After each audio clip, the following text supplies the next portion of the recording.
আজি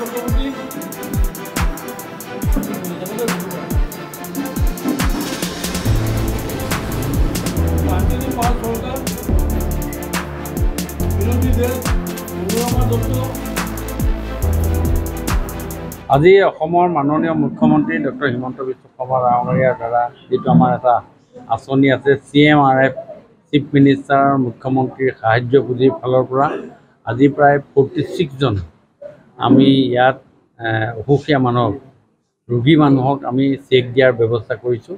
আজি আমি এইখিনি চেক দিয়াৰ ব্যৱস্থা কৰিছোঁ।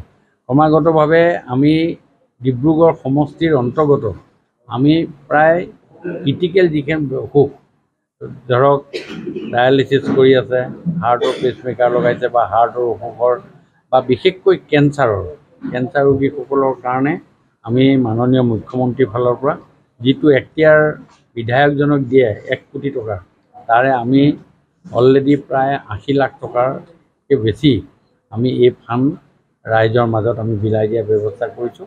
আজিও অংশ বিশেষ হিচাপে আজি ডিব্ৰুগড় সমষ্টিৰ অন্তৰ্গত আজি প্ৰায় আমি 46খন চেক আজি বিলাইছোঁ।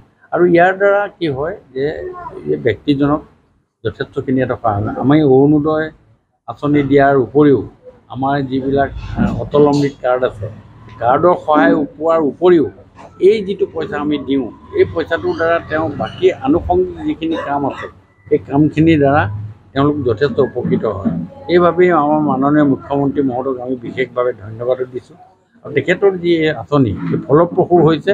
আমি বিশেষকৈ ডিব্ৰুগড় সমষ্টিত এতিয়ালৈকে নাই বুলি আমি 400-500 মানুহক আমি এই ধৰণেৰে সহায় কৰাৰ এটা প্ৰয়াস কৰিছোঁ আৰু এই প্ৰয়াসেৰে যথেষ্ট উপকৃত হৈছে বুলি মই ভাবিছোঁ।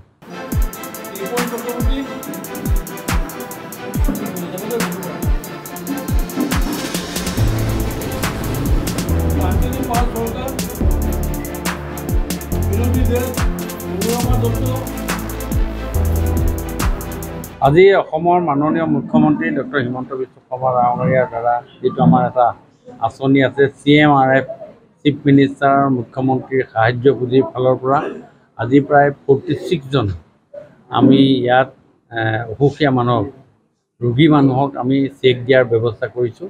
আজি আমি এইখিনি চেক দিয়াৰ ব্যৱস্থা কৰিছোঁ। ক্ৰমাগতভাৱে আমি ডিব্ৰুগড় সমষ্টিৰ অন্তৰ্গত আমি প্ৰায় ক্ৰিটিকেল যিখিনি অসুখ ধৰক ডায়ালিচিছ কৰি আছে, হাৰ্টৰ পেচমেকাৰ লগাইছে বা হাৰ্টৰ অসুখৰ বা বিশেষকৈ কেঞ্চাৰ ৰোগীসকলৰ কাৰণে আমি মাননীয় মুখ্যমন্ত্ৰীৰ ফালৰ পৰা যিটো এখতিয়াৰ বিধায়কজনক দিয়ে 1 কোটি টকা, তাৰে আমি অলৰেডি প্ৰায় 80 লাখ টকাৰকৈ বেছি আমি এই ফাণ্ড ৰাইজৰ মাজত আমি বিলাই দিয়াৰ ব্যৱস্থা কৰিছোঁ। আজিও অংশ বিশেষ হিচাপে আজি ডিব্ৰুগড় সমষ্টিৰ অন্তৰ্গত আজি প্ৰায় আমি 46খন চেক আজি বিলাইছোঁ। আৰু ইয়াৰ দ্বাৰা কি হয় যে এই ব্যক্তিজনক যথেষ্টখিনি এটা সহায় হয়। আমি অৰুণোদয় আঁচনি দিয়াৰ উপৰিও আমাৰ যিবিলাক অটল অমৃত কাৰ্ড আছে, কাৰ্ডৰ সহায় পোৱাৰ উপৰিও এই যিটো পইচা আমি দিওঁ, এই পইচাটোৰ দ্বাৰা তেওঁ বাকী আনুষংগিক যিখিনি কাম আছে সেই কামখিনিৰ দ্বাৰা তেওঁলোক যথেষ্ট উপকৃত হয়। এইবাবেই আমাৰ মাননীয় মুখ্যমন্ত্ৰী মহোদয়ক আমি বিশেষভাৱে ধন্যবাদ দিছোঁ। আৰু তেখেতৰ যি আঁচনি ফলপ্ৰসূ হৈছে। আমি বিশেষকৈ ডিব্ৰুগড় সমষ্টিত এতিয়ালৈকে নাই বুলি আমি 400-500 মানুহক আমি এই ধৰণেৰে সহায় কৰাৰ এটা প্ৰয়াস কৰিছোঁ আৰু এই প্ৰয়াসেৰে যথেষ্ট উপকৃত হৈছে বুলি মই ভাবিছোঁ।